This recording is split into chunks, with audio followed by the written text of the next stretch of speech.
Shiro here, welcome back to the channel. Today I'm going to be playing, well actually we're going to be watching some of my old recording replays from Yu-Gi-Oh! Master Duel. It's going to be fun. I'm going to enjoy watching myself clap the opponents because I only save my victories that I enjoyed winning. Like no win by default shit. Anyways, so we're going to play. And here's what I do. This is a real evil deck. There's a burn deck. Like, it's a slow burn, too.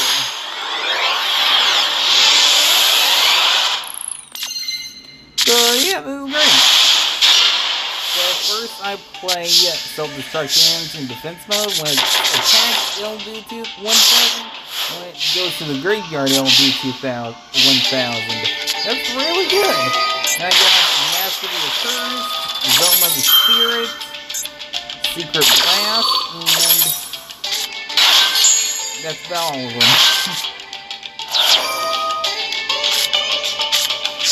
Zoma the Spirit turns into a monster and goes to the monster zone.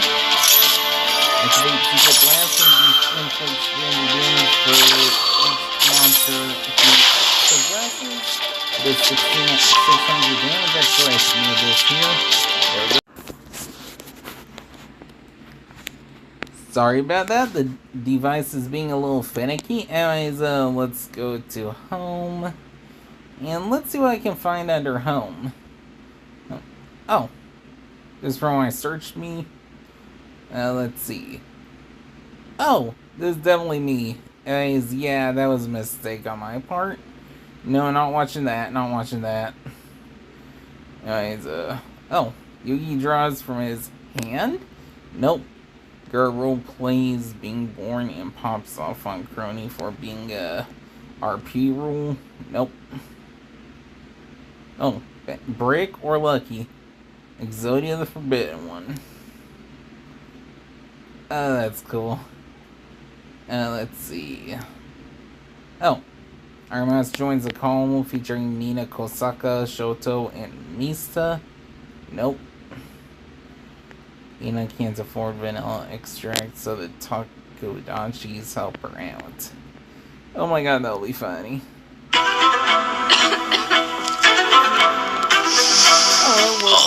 Breathe it in. I'm gonna be doing. Egg is in. Stir in the vanilla. How much vanilla? 2 teaspoons of vanilla extract. So that should be 1 teaspoon. It's a fresh bottle of vanilla extract. We have pure vanilla extracts, right? They're so expensive. It's ridiculous. Maybe I should just use the vanilla beans I have at home. Like the artificial ones is really cheap, but like the pure one is like $20 for like a small bottle. I can't afford. Oh, the oven is done. Okay, I can't afford a $20 bottle of pure vanilla extract. Not that rich. Vanilla Extract Fund. One bottle of Vanilla Fund. Vanilla Extract Fund. $20 bottle of pure vanilla extract fund. Sean Torno, $20, no message. Madagascar Vanilla Fund. Vanilla Extract. If I get food poisoning, see you guys later. That's scary. She bought so much vanilla extract with other people's money. That's funny, I love it. When TTS is way too precise. Okay, no. How different players build their decks. I need to watch this. First off, in my deck, I have 4 Curious Cows, because Curious Cow can search the top 4 cards of the deck for cheese-type cards and put them in my hand. Then I have 4 Comeback Cows cards, so that all Curious Cows in my... Although I do want to play MTG even more after seeing that. Like, dude literally plays with Curious Cows. Stream Sniper complains about trash taste. Hit Scalpers? Nope. Yuya screws the rules when he's angry. No. The reason why Yokayu doesn't want to live together with Korone. It's cute, but no thank you. Girls, stop being so submissive. No thank you. Numi reacts to Yuzu's IRL pictures. Again, the life and death of the first Yu-Gi-Oh card game. I gotta watch this. I've played a lot of card games over my 30-plus years on this earth. Digimon I mean, a lot. And with all my experience, I think I can finally speak the truth. I think Yu-Gi-Oh! Might be the worst card game of all time. At least two people. No, not that one. That one's usually fine. This one. Yeah, the very first Yu-Gi-Oh! Card game. I mean, let's talk about it. Yeah, he had such a good sense of humor about it, at least, but still. Dear Lord, I couldn't be in the same room as him, you know? Couldn't go to his house. Most Yu-Gi-Oh! Fans have never heard of these cards, and there's a good reason for that. Imagine, if you will, a standard 52-card deck to represent the history of Yu-Gi-Oh! From the start of Kazuki Takahashi's manga series to today. Yu-Gi-Oh! Is just about 26 years old now, so each card represents about half a year. But today's topic is a true blip on the radar. Almost lost to time entirely. Just one single card. This 6-month run from April to October in 1998 is the infamous Toei animation run of the Yu-Gi-Oh! Anime, known by many fans somewhat jokingly as Season 0, since it's disconnected from the main series. I feel like a lot of people have heard of Season 0 or even watched it, but a whole lot less have heard of Season 0 of the card game. The first Yu-Gi-Oh! Card game made by Bandai. We've already done a whole video on the first chapters of Yu-Gi-Oh!, but here's the Cliff Notes version. Yu-Gi-Oh! Started as a horror battle manga, with each chapter featuring a different game and a different unique dark punishment handed down to a cheater or evildoer by the king of games himself, Dark Yugi. An early chapter had a card game parody of Magic the Gathering, and it was by far the most popular with readers, so they brought the villain from that episode back for his own mini-arc. And that mini-arc was so popular that they gave the card game its own mega-arc, Duelist Kingdom. And that arc was so big and popular that by that point, the series cut almost all of its variety content and became predominantly about the cards. And it's right during this weird transition period for Yu-Gi-Oh! In early 1998, that Yu-Gi-Oh! Launched its first 27-episode anime adaptation from Toei. It's kind of an awkward launching point, because they still adapted a chunk of that original story and its variety, but then they also added more kaiba, more filler, and more card games than the original story had. Armed with the knowledge that a card game was going to be a bigger part of the franchise long-term, Toei partnered with Bandai to create merch to promote their show. And so, that first Yu-Gi-Oh! Card game was born. Exodia, help us all. Like all Bandai cards of this era, this Yu-Gi-Oh! Card set was pulled straight out of their ass. Literally, the Bandai card-ass vending machine system. No, I don't care how old I am. They gave it the English ASS spelling, and that is always going to be funny. Bandai's card-ass machines go all the way back to 1988, and it feels like every major Japanese media property had a run of products through them at some point. Even Pokemon's first run of card-ass cards came before their official trading card game. So, here they are. The Bandai card-ass Yu-Gi-Oh! Cards.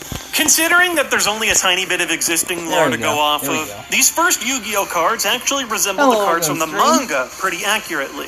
It's kind of hard to show without feeling them for yourself, but these cards just feel cheap. They are very thin and very flimsy. These were not made to be shuffled and dealt often like a regular card game card. Unlike the Toei anime, which used a big, cringy M and W for the card game backs to match the card game's original name, Monsters and Wizards, these cards resemble the mangas, even down to the white border around on the back. The card copyright actually changed from year to year, which is another non-competitive card game choice, for obviously you'd want the back of every card to look the same. Due to the size of those standard card-ass slots, this is also one of the first card games to pioneer what we now know of as the Japanese trading card size, which has a slightly smaller form factor than games like Magic the Gathering and Pokemon. There's also some funnier limitations, such as every single type of card having the same color face, which, I mean, I guess that's manga accurate? Go a little deeper though, and you'll start to notice some big differences. For example, they do the Pokemon thing by having playable character cards. These designs are straight from the anime, which gives you classic gems like Seto Kaiba, complete with his iconic Toei green hair. We also have beloved Yu-Gi-Oh! Protagonist, Miho, with her own card. Who? Exactly. That Season 0 anime took a character who appeared in just one single manga chapter and decided that she should be a main part of the squad too, as a ditzy friend and Tristan, aka Honda's love interest. Speaking of Tristan, he gets my favorite character card. Since he does not know the rules, he is always defeated in battle. Oh, right. The rules. The biggest difference between these cards and most of the card-ass collector cards that came before it is that it has gameplay.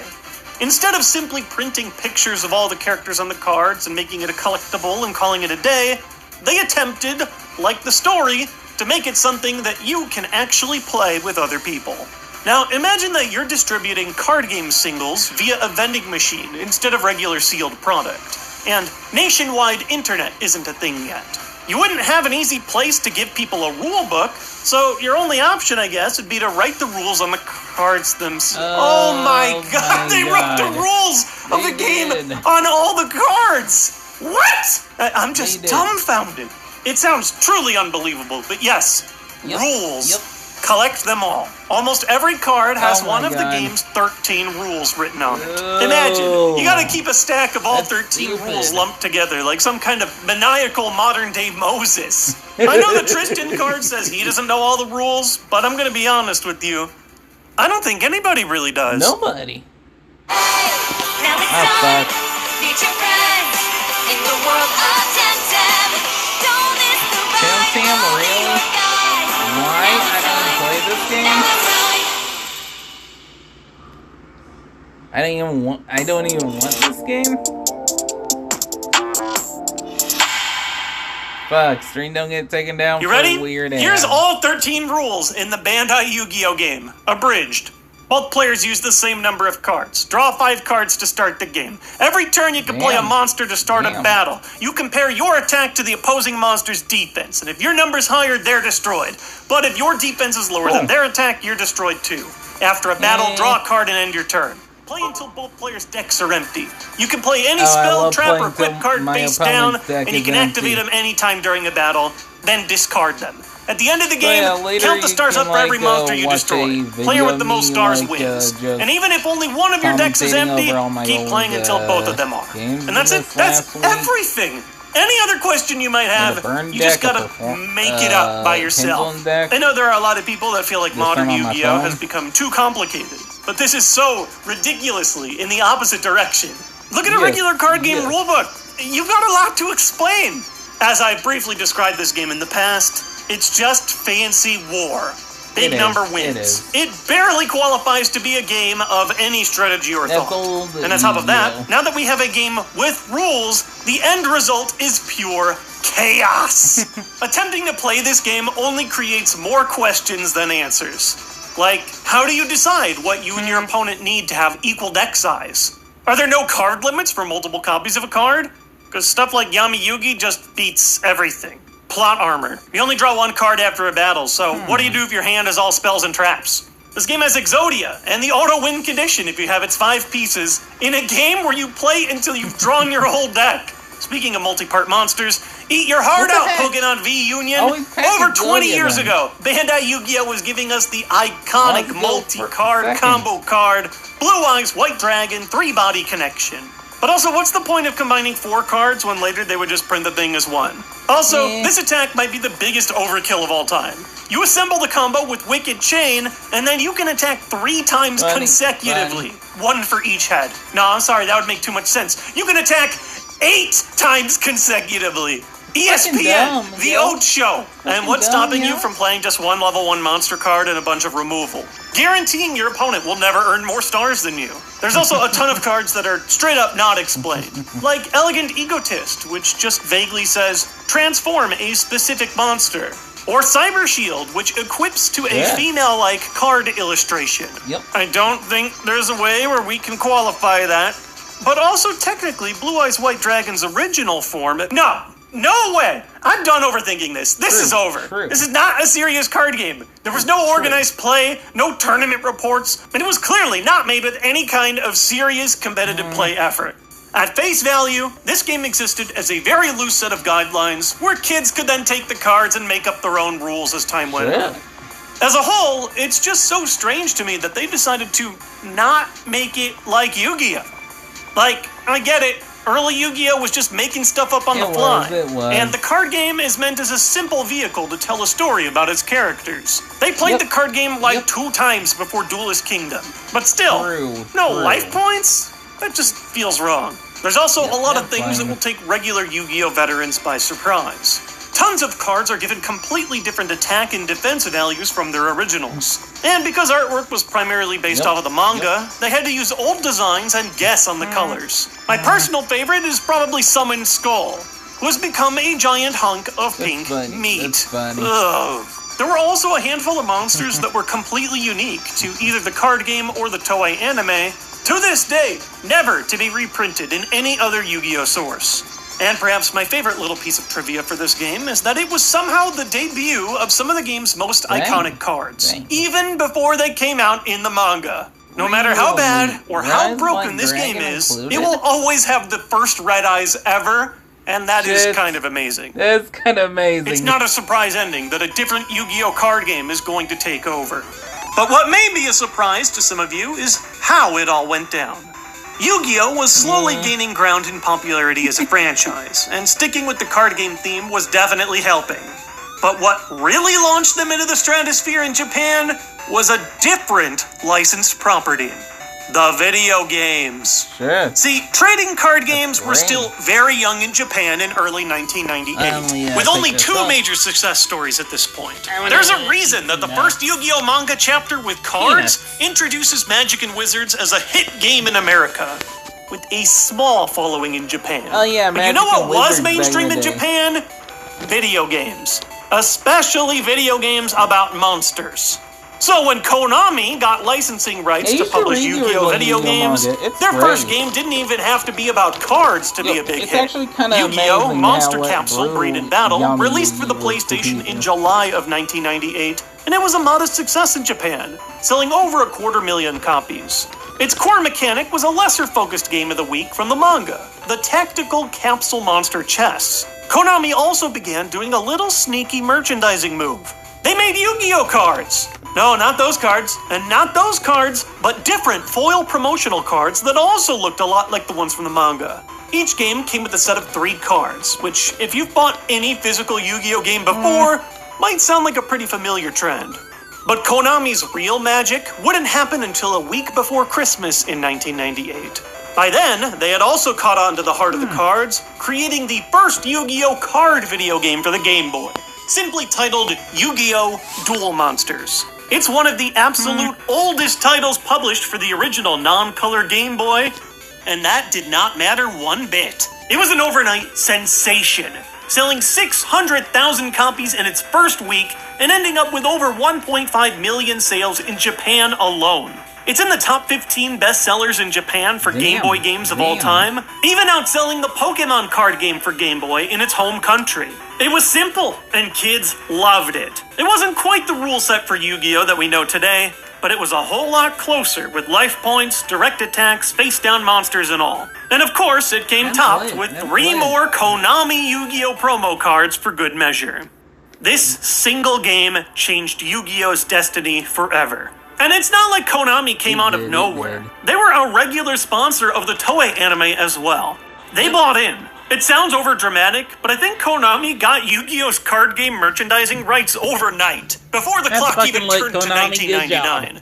Because just 3 months later, Konami's physical Yu-Gi-Oh! Card game was released in Japan, with a brilliant multi-pronged strategy. For one, their card game was titled the Yu-Gi-Oh! Official Card Game, still known today by us as the OCG, separating it from any other card products that might have been out there. It also rolled out with a variety of release formats, including booster packs, promotional boxes, decks, and get this, Bandai's own card-ass vending machines. Shit. Now, it would be a lie to say that Konami's game was a masterpiece compared to Bandai's at launch. It still launched in a very bland and unbalanced state, but it had actual rules, some structure, and a video game that you could play with matching mechanics. That's nice. Complete with star chip prompts, it let you feel like you were actually reliving the games of the manga's Duelist Kingdom arc. And that went a Shit. long way. Oh, hey, Yu-Gi-Oh's look on the anime would screen. eventually undergo a similar branding shift, with a complete focus on the card game named with the new studio starting in the year 2000. Right now But we're Bandai's card I'm game reacting technically to didn't even some, make it to the end of the Yu-Gi-Oh Toei videos. anime. Like we've mentioned, it released from the start to the finish of that original 27-episode TV run. But they still That's got so cool. one final release, a 30-minute movie that dropped March 6th, 1999 during the Toei Anime Fair event. And just guess who was waiting in the movie theater Who for was? kids to Who buy was? on their way out. This place is an outdated joke, but then so are you, so I suppose it fits. I think Bandai Bandai, in many Konami. ways, learned their Yeah. lesson about taking card games seriously, because immediately afterward, they turned around and produced the successful and long-running original Digimon card Yes, game, yes. while still running the official card games for huge Japanese remember that properties game. today. I had a Still, few of I've those wanted to cards, I dig this think. old relic up since mentioning it a couple Yeah, I years did. ago. And even They though burnt it kind in of the fire, stinks, though. you guys know me, there's nothing I would rather do than deep dive into the stinkiest games from my beloved childhood franchises. It's just what we do here. It isn't easy to say this, but I just wanted to say thank you to Kazuki Takahashi for dreaming Yes, up this rest in magical peace, little man. gaming universe. He tragically passed away last month, and I hope that his Yes. friends and family are all able to find peace. I've loved his stories, his characters, and most of all, his pure joy and passion surrounding all things gaming. It had a very obvious, profound impact on me growing up, and he's a huge part of the reason that I'm still here talking about my love of all things gaming with you guys. Rest in peace. As always, thank you guys for joining in on my love of digital and physical games by watching these silly videos. I'll see you guys next time with some more gaming nonsense. Damn, it's been a while since he's done a Yu-Gi-Oh video. Let's see. The new Digimon card game. I own some of the cards, Japanese and English. The Depressing Story of the Lil Mac. Nope. The Many Colors of Bowser. No. What if Yu-Gi-Oh? What is Yu-Gi-Oh R? No. Come on, where's the video I'm looking for? Where is the original Yu-Gi-Oh manga video? Let's see. Then I want to watch that new Naruto animation. It's several scenes from the anime that were like reanimated by a bunch of fans. Wait, best and worst. That's one of the best, by the way. No, I'm not watching that right now. I'll watch this though. It's like It all started with that very mix. cool. It's actually what got me into the I was manga. obsessed with it. Fucking love. So it turns out that Yummy this Yugi's guy, Dark this Side. guy, and this guy have a lot more in common than you might have known. Yes, yes. Let's check it out.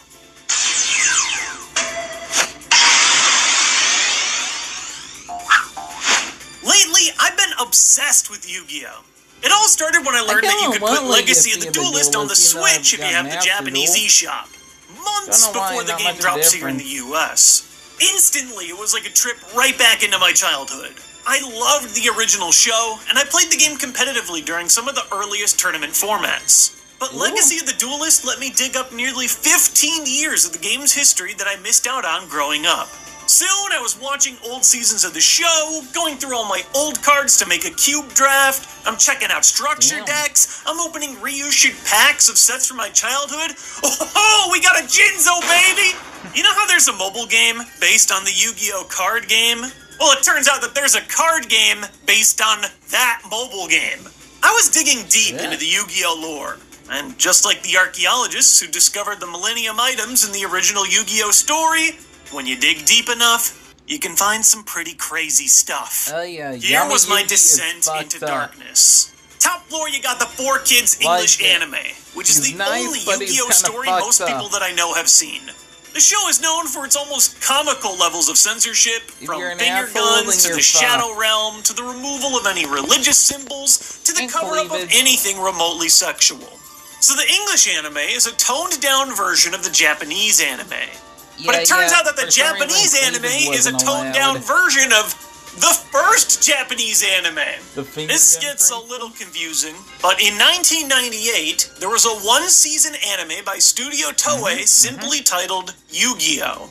The Yu-Gi-Oh! Show that we know in America first released in 2000 in Japan by Studio Gallop. In yes. Japan, this second show is called Yu-Gi-Oh! Duel Monsters. To distinguish the two in English, a lot of fans commonly nickname this first series as And the Season manga Zero. of this is The called first production Yu-Gi-Oh! of the show is Duelist. famous for its wider focus on games and the much crueler and more punishing version of Dark Yugi. I could stop and just talk about Season Zero, You went but today we're actually badass. digging one Hey, level there, even welcome to deeper, Shiro. because it turns out that even Season Zero is a toned-down version of the original source material. We got the OG Yu-Gi-Oh! Manga.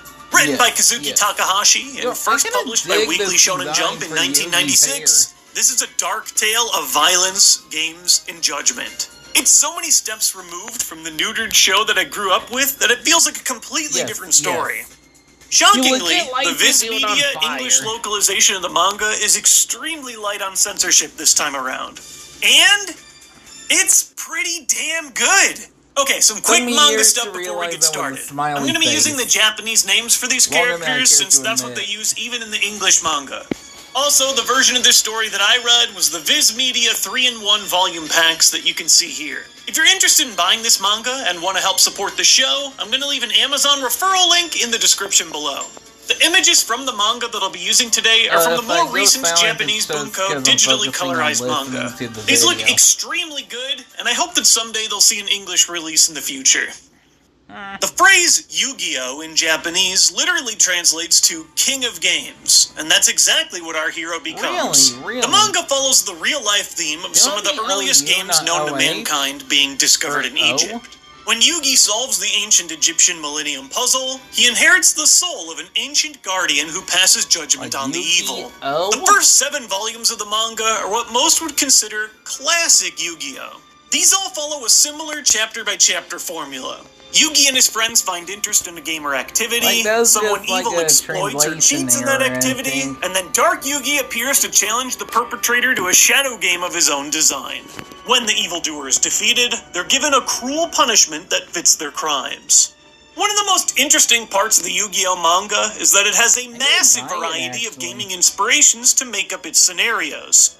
There are chapters or arcs dedicated to Dungeons and Dragons, arcade games, yo-yos, Tamagotchi card games, and of course, even a gashapon chess game, complete with polls that vary in rarity from 1 to 5 stars. Fire Emblem Heroes. He's the king of games, not the king of cards. Also, fun fact, the original title for this card game in the manga, before it was changed to Duel Monsters, was Wizards and Magic. It's literally a Magic the Gathering parody. A big thing that makes this Yu-Gi-Oh! So dark compared to the Yu-Gi-Oh! That I know is the punishment. The only Dark Yugi punishments that I remember growing up were the occasional Mind Crush. But this Yugi has an entire arsenal of ways to humiliate and beat down the evil people that cross him. Our first victim tries to extort Yugi for cash, and so Dark Yugi throws him into illusion that drives him insane, making him think that he's rolling around in piles of money. He's found the next morning rolling in leaves and garbage. And compared to the rest of them, he got off easy. For example, during the duel with Kaiba, Yugi turns him into a trading card and forces him to feel the sensation of death at the hands of the game's monsters in their world. And while humiliation through illusion is a tool that Dark Yugi uses, he usually prefers extreme violence. There's poison stings, electrocutions, explosions, lighting people on fire, lighting people on fire, lighting people on He just really wants to watch the world burn, okay? These are all bad people who deserve the punishment, but seeing Yugi act as an executioner so frequently throughout the manga is just why. What is Omega Strikers, and why have I ruined my this. sleep I don't schedule use a playing so computer. much? I don't have Wild access to compared to what I Steam. used to know. Another thing that isn't quite the Yu-Gi-Oh that I know is the perv factor. It only takes like 5 pages into the first chapter to find Yugi imagining Anzu's panties if she played basketball while wearing a skirt. This is a very different Yugi. Later we see Grandpa commenting on how she's grown up and comments on her bust size. The next chapter we see Junichi complaining about the censorship mosaics in his porn. There's this thing in the background, the panty tank. Someone tries to use chloroform on Anzu. Yugi ogles Anzu's quote-unquote dynamite body. There's a weird groping machine? What the?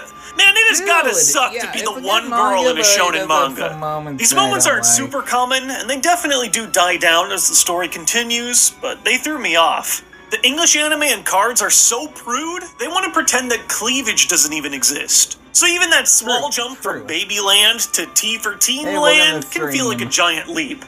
But I think by far the biggest thing that shocks me when reading this is the violence. Like, yeah, Yugi kills people, but they usually die off screen or in one shot. But there is a significant amount of bloody and brutal fist-fighting throughout the whole story.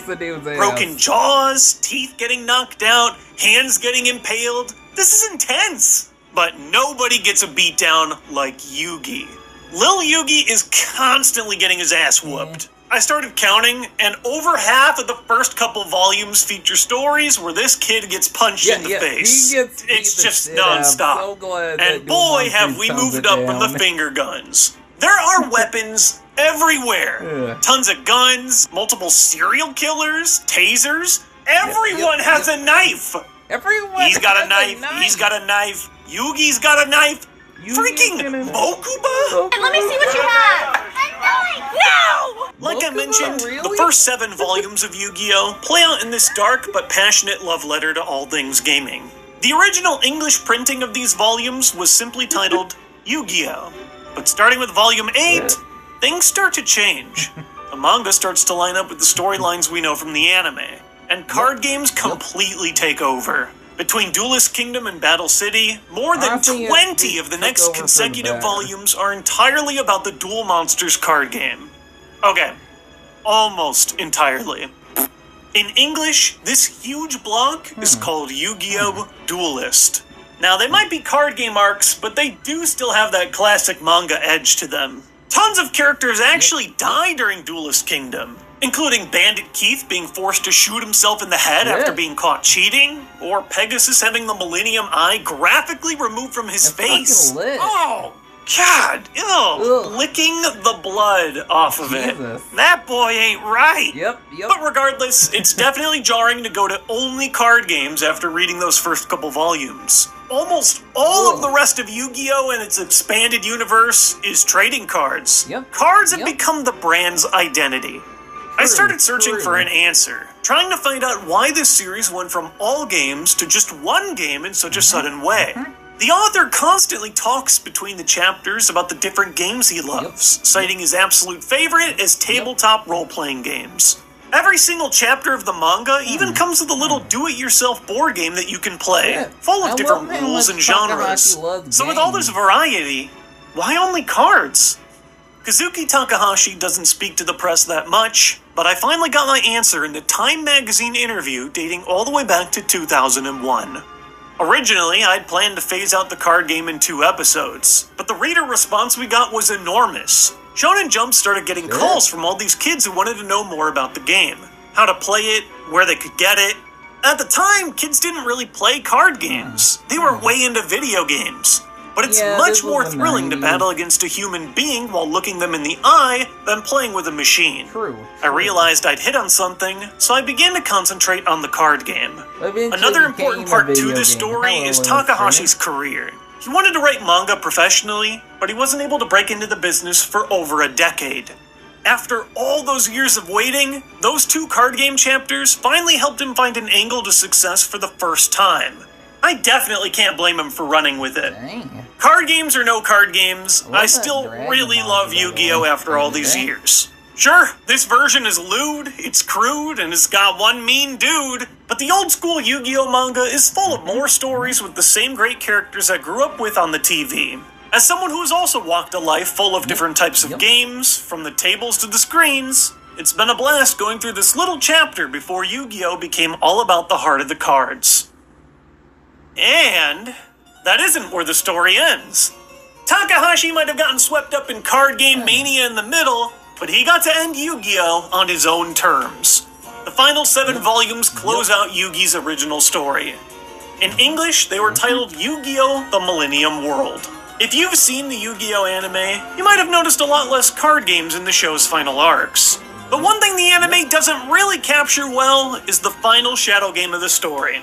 Here in the manga, it's a massive tabletop Dungeons & Dragons style campaign between Yugi and Bakura. Despite creating a story that kickstarted one of the world's most popular games, I find it fitting that Takahashi got to give us another look at his personal favorite game before the end.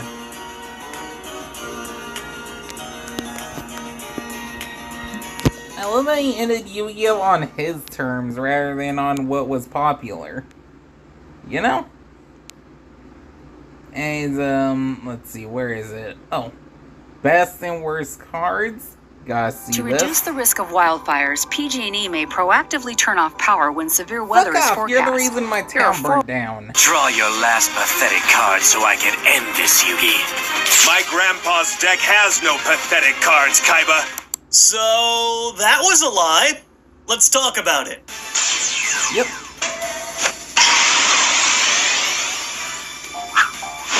Hey everybody, and welcome back to our newest Yu-Gi-Oh! Video.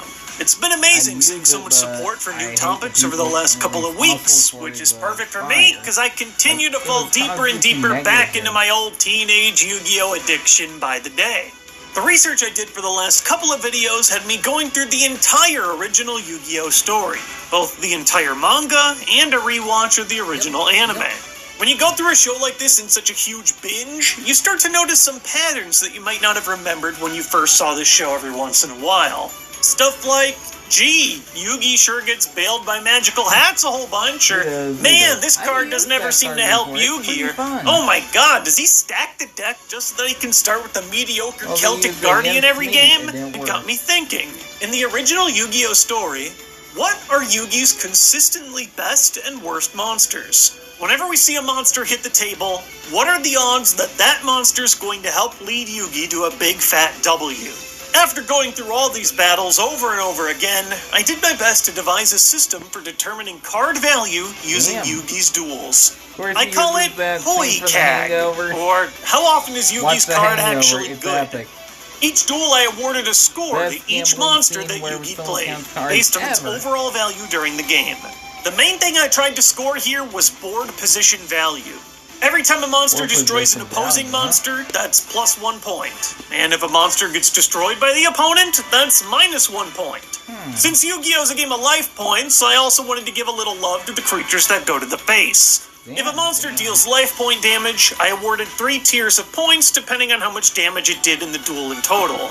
Plus 0.5 points for damage less than 25% of an opponent's max life points, plus 1 point for dealing 25 to 75%, and plus 1.5 points if you do a massive attack of 76% or above. Similarly, I deducted points for cards that ended up costing Yugi life points during the duel, typically by being destroyed in attack position. Anytime a card ended up costing Yugi his life points, I deducted 1 point from their duel score.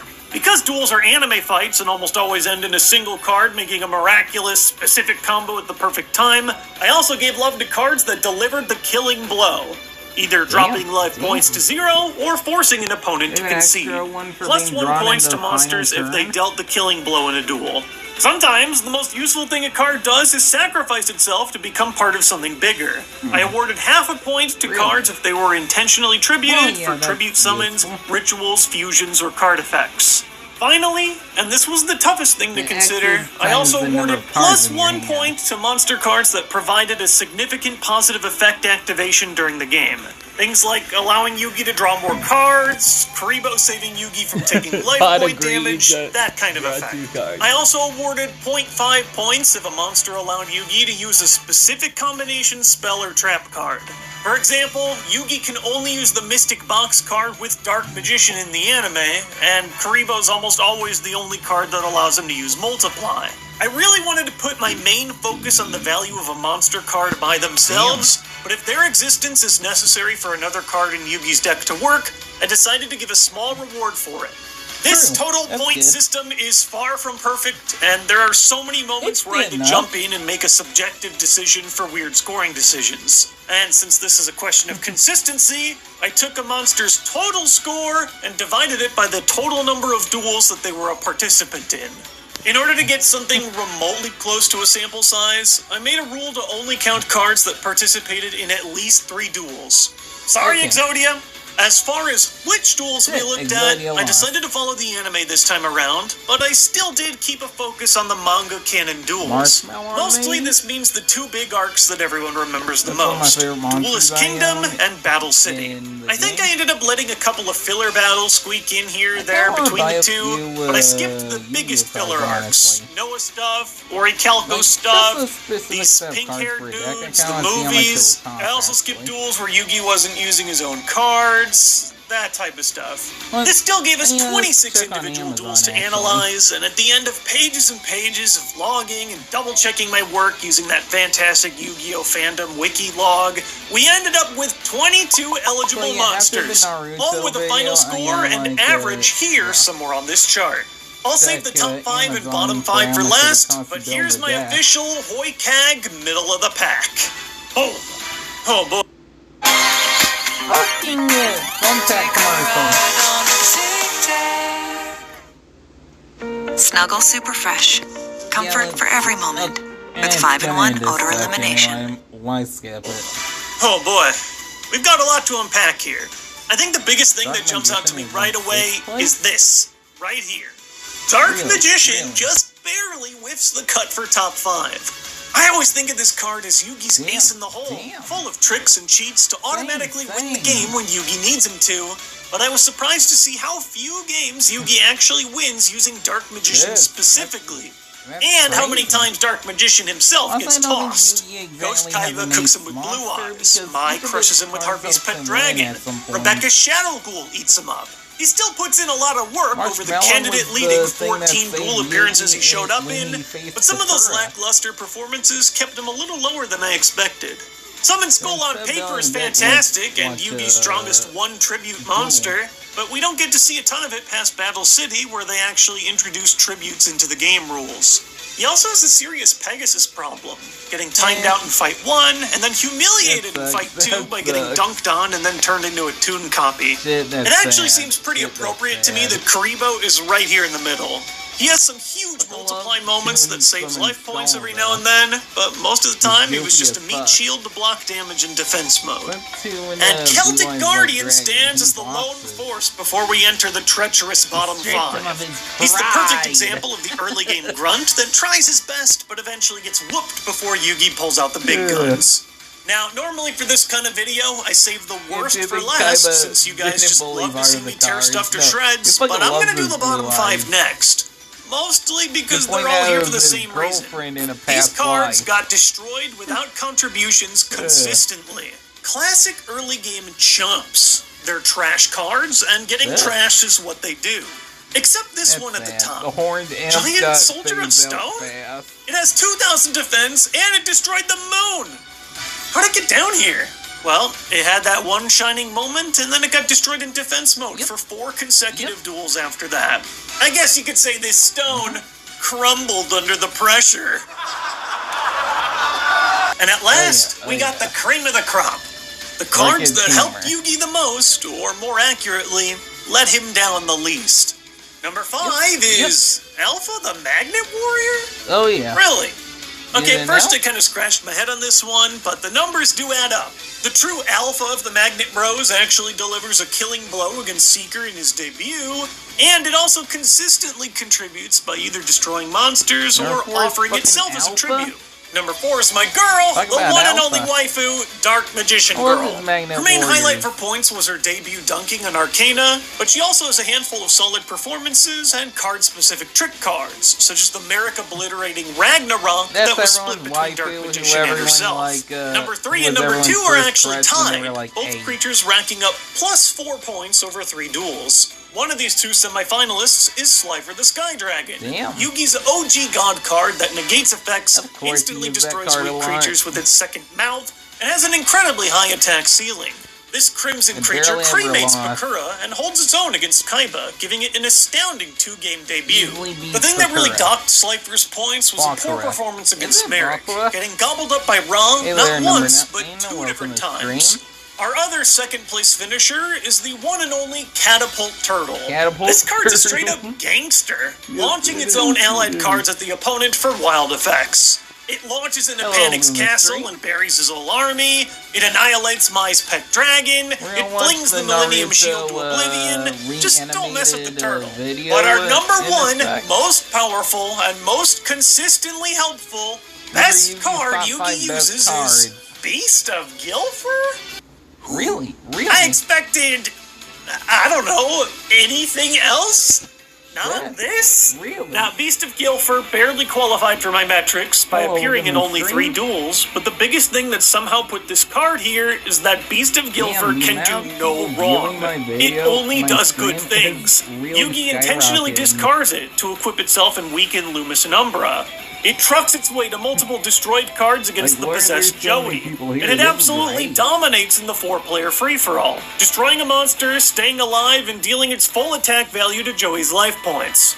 It just only does good Yeah, I things was for gonna play Yugi some every Yu-Gi-Oh, time it but hits the then field, I couldn't, and based on all his other cards, that's pretty damn rare. And would you look at what I've got right here? It's the Beast of Gilfer itself, now called the Archfiend of Gilfer here at the physical trading card game. We crunched the numbers, Oh, yeah, did the it's an math, Archfiend. and I'm offering this incredibly powerful best It's an Yu-Gi-Oh Archfiend, card yeah. in the world to you, the viewer. Anyways, And yeah. since I'm a generous So I'm man, gonna let's just start the turn bidding my, at one crisp replays into a $50 video. bill.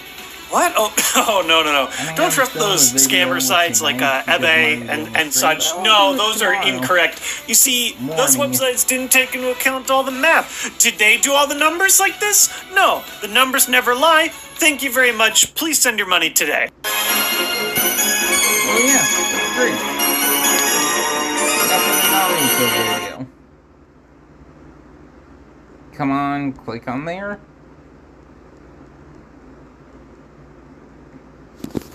Come on. Come on, come on. Oh well, let's just look for a video. Sorry if I look weird on your phones. Nyans get to Ethel on National Boyfriend Day. That exists?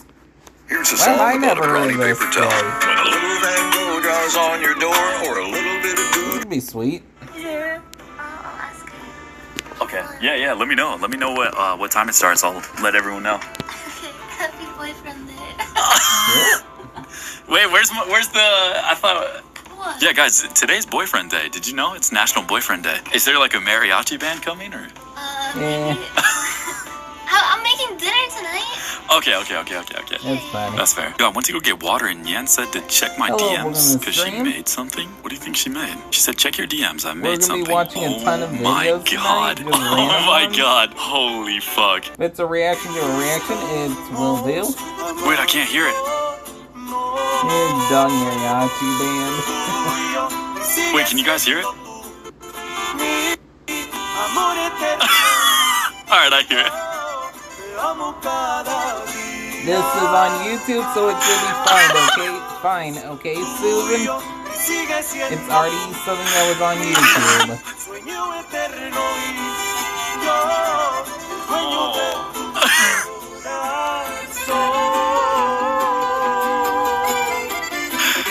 Susan, you're not gonna be taking the stream for something that was already on YouTube, Dude, right? Mariachi Right? Bradley is...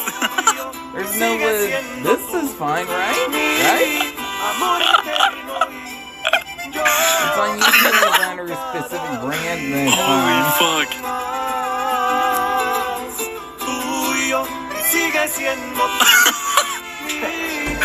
Yo, Gad, thank you so much for 2 months. Bro, this is exactly what I wanted. Yeah, this is great. Okay, I have to I love how they're all moving independently. Find a new video. What Let's see, something good, something good. Connor doesn't want mouse to know this, no. Zeta, straight up, Rose, Axel, no. Yeah, let's see. Access code, Talker reprint, yeah. How is this Gardevoir? What the fuck? That's Gardevoir in, I think, Pokemon Snap or something? I don't know. I should beat you, Iris? No. I'm looking for something I want to watch right now, but can't find.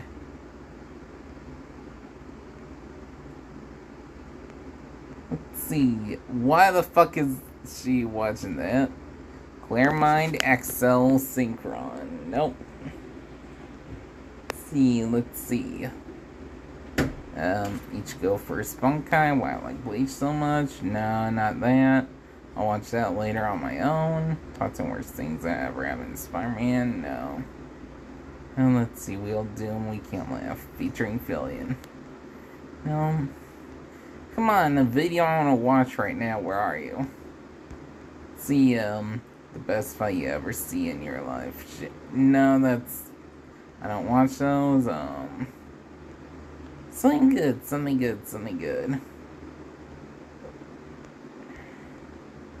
Every time Tony Stark learned from his mistakes. Nope.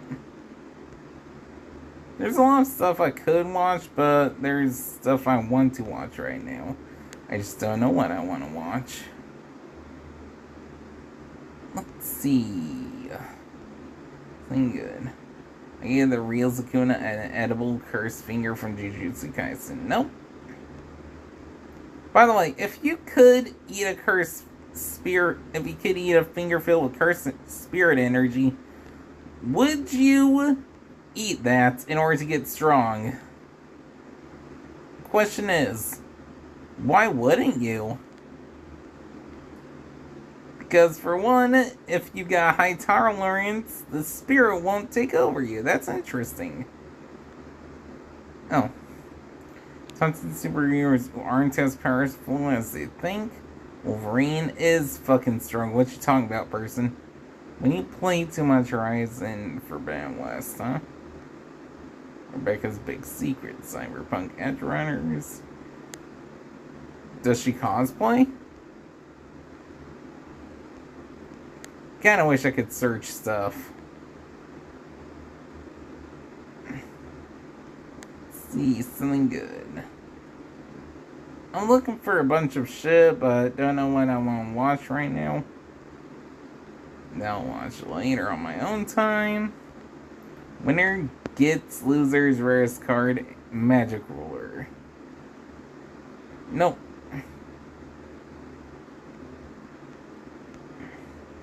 And give your opponent free Nibiru tokens? No. There's a lot of stuff I could watch. Was Bakura about to defeat Yugi? That's a good question. I'm gonna look up Bakura versus Yugi. That's a Yugi versus Bakura, the Battle City quarterfinals. Today, I want to analyse this duel, see if there was any mistakes made, if there were any better plays people could have made, or if there was any shenanigans that went down. Yeah, without further ado, let's just jump into the duel, shall we? It's only like $44 or so. The duel begins and Bakura goes first. He draws and his opening hand consists of the Portrait Secret, the Gross Ghost of Fled Dreams, Headless Knight, Dark Necrophea, the Dark Door, and Dark Spirit of the Silence. Bakura starts by summoning his Portrait Secret, and his opening hand consists of the Portrait Secret, the Gross Ghost of Fled Dreams, Headless Knight, Dark Necrophea, the Dark Door, and Dark Spirit of the Silence. Bakura starts by summoning his Portrait Secret to the field in attack. Until it's negated. Then he ends his turn. You'll notice that with all of the other cards that he had in his hand, this is not the most optimal play. This move and all the following moves he's about to make are all a part of his plan. However, they are all still misplays, and we'll talk about that a little bit later, but let's just continue with the duel until it's important. It's Yugi's turn and he draws. His opening hand consists of Gazelle, the King of Mythical Beasts, Magic Formula, Collected Power, Card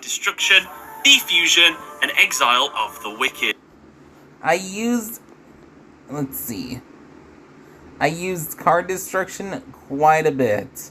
The other cards I don't really need. Yugi starts by summoning his gazelle to the field, and then immediately enters his battle phase. Yeah, he attacks the portrait secret. It is destroyed, and Bakura takes the first damage of the duel.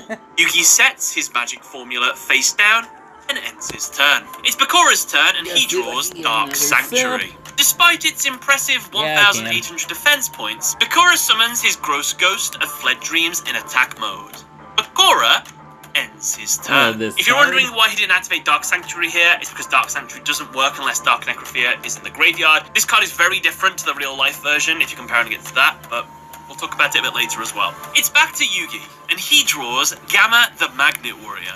He summons it and enters his battle phase. He attacks first with Gamma, destroying the Gross Ghost.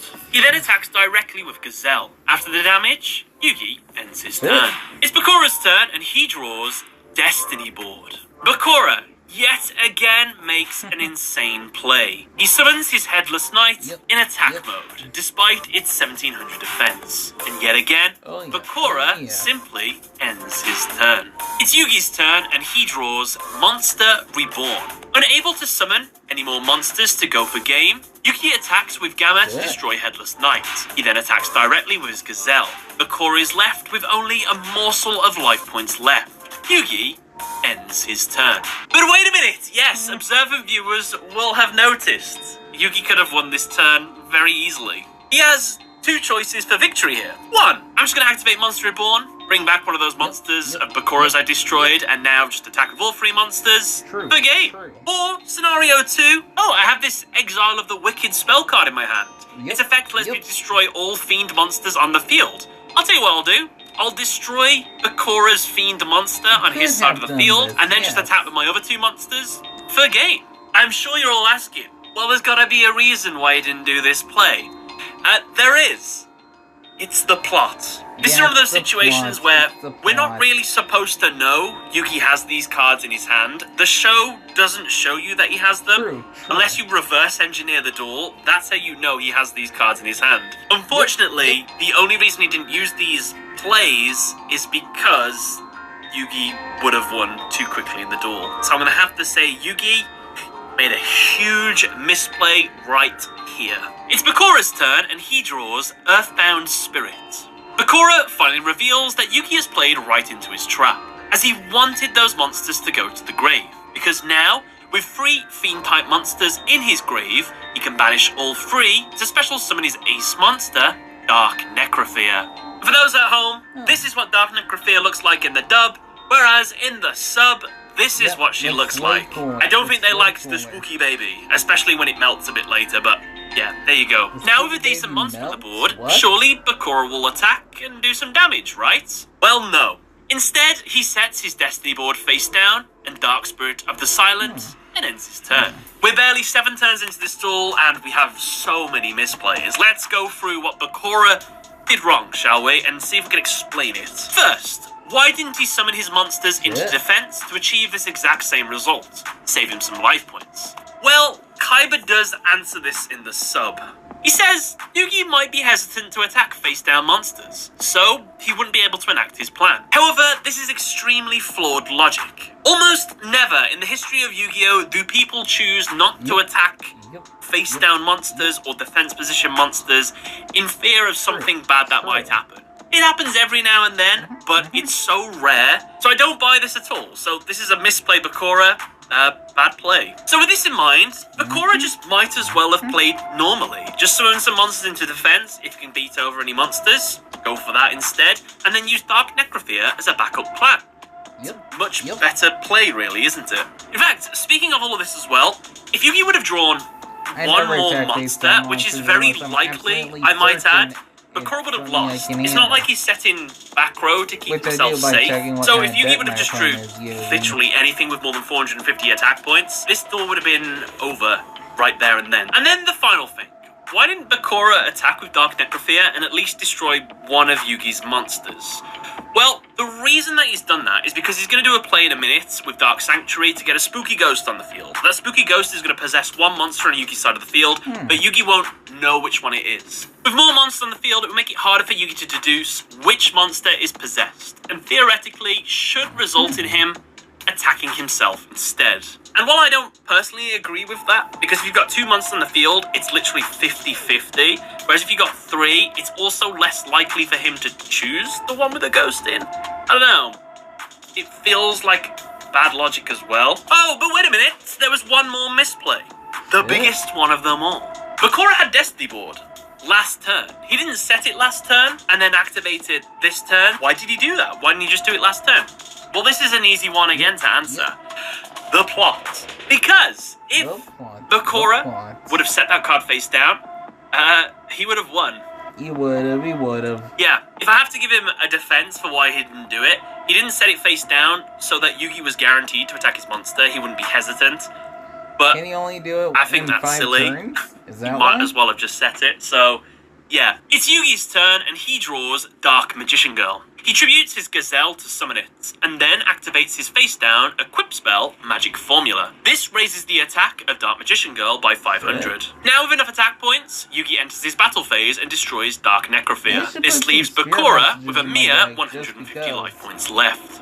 However, Bakura reveals this too was all part of his plan. Since now Dark Necrofear has been sent to the graveyard, he can activate its effect, which lets him immediately activate the field spell Dark Sanctuary from his hand, deck, or grave. Since it is in his hand, it activates straight from there. Now, while this field spell is active, Bakura can select one monster on Yugi's field and equip it with the Ghost of the Dark Sanctuary. The monster equipped is not revealed to the opponent. If the opponent declares an attack with a monster equipped with a ghost, then the attack is negated, and half of that monster's attack is dealt as damage to Yugi, while half is added to Bakura's life points. During each of the opponent's standby phases, he can choose a new monster to equip the Ghost of Dark Sanctuary to. And that's not all this card does. While Dark Sanctuary is face up on the field, Bakura can use his monster zones for his spell and trap card zones as well. However, to keep this card on the field, Bakura must tribute one monster during each of his turns. And if Dark Necrofear is not in the graveyard, then this card will destroy itself. With all that in mind, Yugi attacks directly with his Gamma, attempting to go for game. However, it is revealed it was the one possessed by the ghost, and so the attack is negated. Yugi takes half of Gamma's attack as damage, while Bakura gains that much instead. Yugi ends his turn. I hate to do this, because this is a Captain Hindsight kind of moment. Technically, you would only know to do this play if you knew what Dark Necrofear was about to do. However, in another moment where Yugi could have won the duel here, because he's got Exile of the Wicked in his hand, which destroys all Fiend-type monsters on the field. If Yugi would have just summoned his Dark Magician Girl, activate this spell, destroy Dark Necrofear's shenanigans would have gone off. He would have put the Spooky Ghost into Dark Magician Girl. As long as he didn't equip that Dark Magician Girl with the spell card, he could have attacked directly with Dark Magician Girl. The attack would have been redirected back to him, he would have taken damage, Bakura would have gained life points. However, with the Gazelle, with 1500 attack, he could then attack directly for game. Yep. We've always been told to keep things clean, but in this world, clean doesn't cut it. It's Bakura's turn, and he draws his second copy of Dark Spirit of the Silent. Bakura starts by activating Destiny Board. Due to its effect during each of Yugi's end phases, Destiny Board will activate a new spirit message from Bakura's deck. When 4 of Yugi's turns pass, it will spell either Final or Death, depending on if you watch the double sub. And when that happens, Bakura will instantly win the duel. And yes, we covered it a little bit earlier, but had Bakura activated this 2 turns ago, he would have 3 letters, F-I-N, so far on the board.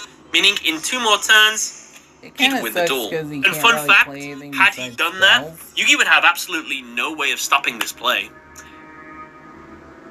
Well, anyway, Bakura activates the Dark Door, making it so that both players can only attack with one monster each turn. Bakura summons his Earthbound Spirit and immediately sacrifices it for Dark Sanctuary to stay on the field. He sets one of his Dark Spirit of the Silent face down and ends his turn. It's Yugi's turn and he draws Karibo. The standby phase occurs and Bakura equips his ghost to Dark Magician Girl. Yugi summons Karibo to the field in defense. At this point, Bakura hasn't explained to Yugi the full effects of Dark Sanctuary. And so, thinking that the ghost is only possessing Gamma, Yugi attempts to attack directly with Dark Magician Girl. However, this is where Bakura reveals he moved the ghost into her instead. And so, the attack backfires, and Yugi's life points decrease, while Bakura's increase. And following this, due to the Dark Door, Yugi can't declare another attack, and so is forced to end his turn. As he does, Destiny Board activates. Spirit Message I is placed from his deck onto the field. Fun fact, by the way, in real world tournaments, if your opponent asks, you have to show them your card so they can know what your card does. Obviously in the anime, they don't really do this. They just tend to explain the card after the fact kind of thing for dramatic effect. Now, I'm going to give Bakura a misplay here, because if you don't actually have to explain your cards to your opponent in a duel, Bakura should have just never told Yugi what this card does. And he might have been under the impression that all of his monsters were possessed, and if any of them attacked, he would take damage back. So this would have made him not want to attack. Not guaranteed, but possible. So I'm going to give that a misplay to Bakura. He should have kept it to himself, I guess. It's Bakura's turn, and he draws Sangan. He summons it and immediately tributes it for Dark Sanctuary. Sangan's effect then activates, allowing Bakura to add a monster with 1500 or less attack from his deck straight to his hand. He adds Dark King of the Abyss. Bakura ends his turn.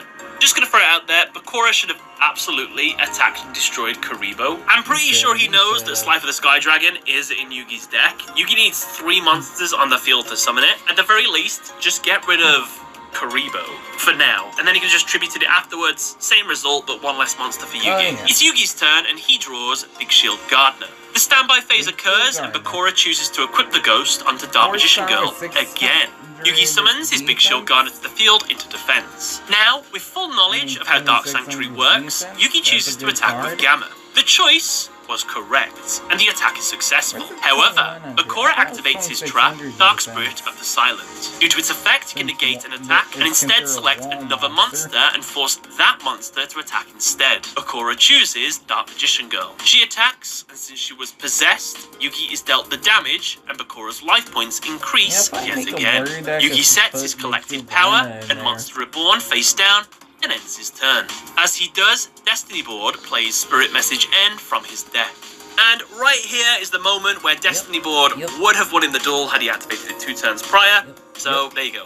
Last more mention of it now. It's back to Bakura, and he draws Souls of the Forgotten. He summons it and sacrifices it for Dark Sanctuary, and then he ends his turn. Bakura should have attacked over Karibo, because Yugi's next play is pretty much going to cost him the duel, so had he destroyed that Karibo, maybe things would have been different. What am I talking about? Yes, it would have been different. He would have used Collected Power. He'd have to have used it on his Big Shield Gardener. He wouldn't have been able to destroy his Big Shield Gardener, so he wouldn't be able to get the Spooky Ghost off the field. So it's a bad play. It's Yugi's turn, and he draws Berthamet. During his standby phase, Bakura equips his ghost onto Dark Magician Girl again.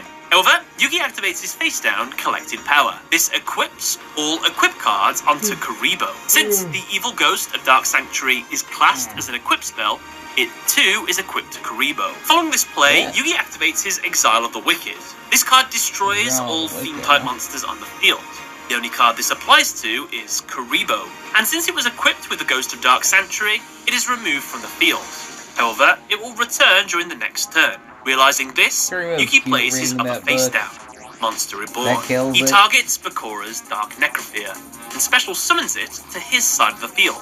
Now, with Dark Necrophea not in the grave, Dark Sanctuary is destroyed. Yugi attacks with Dark Necrophea.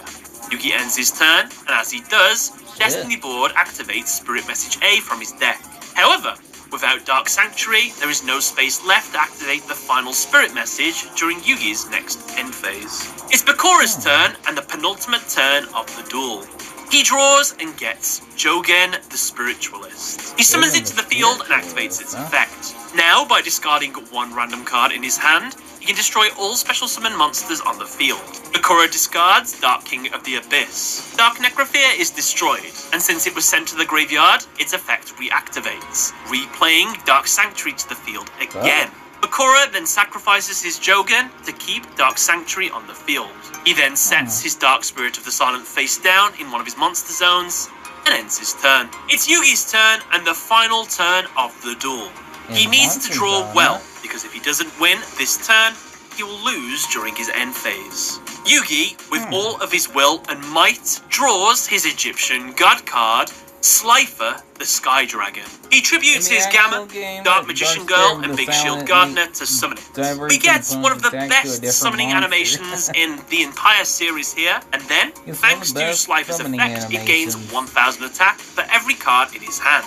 Since he has 3 cards in his hand, Card Destruction, Defusion, and Berthamet, it gains 3000 attack. Bakura does a little bit of shenanigans here. He selects Slifer as the target for the Ghost of the Dark Sanctuary to equip to, despite the fact he's only supposed to do that during the standby phase, but we'll let it slide because the move fails anyway, as Egyptian god cards cannot be tributed, equipped, or be taken control of while on the field. Marek rolls his eyes at Bakura for even attempting to do this. Clearly, he should have watched my The True Effects of the Egyptian God Cards video. Shameless self-plug, I'm sorry. Anyway, Yugi attacks the game. We get a bit more out-of-duel shenanigans here. Odeon appears, pretends to be Marek, pretends to transform Bakura back into his normal Bakura form so that Yugi will throw the duel because surely he wouldn't kill Bakura. I mean, I didn't realize this was a shadow game, but sure, Bakura's pretty weak and it's a god card, so okay, I'll buy it. However, to everyone's surprise, Yami Bakura refuses to do this. See, he repossesses Bakura and says he refuses to win like this and doesn't want to lose his host since he still has many plans. Yugi, now free to attack, obliterates the remainder of Bakura's life points. Yugi wins the duel.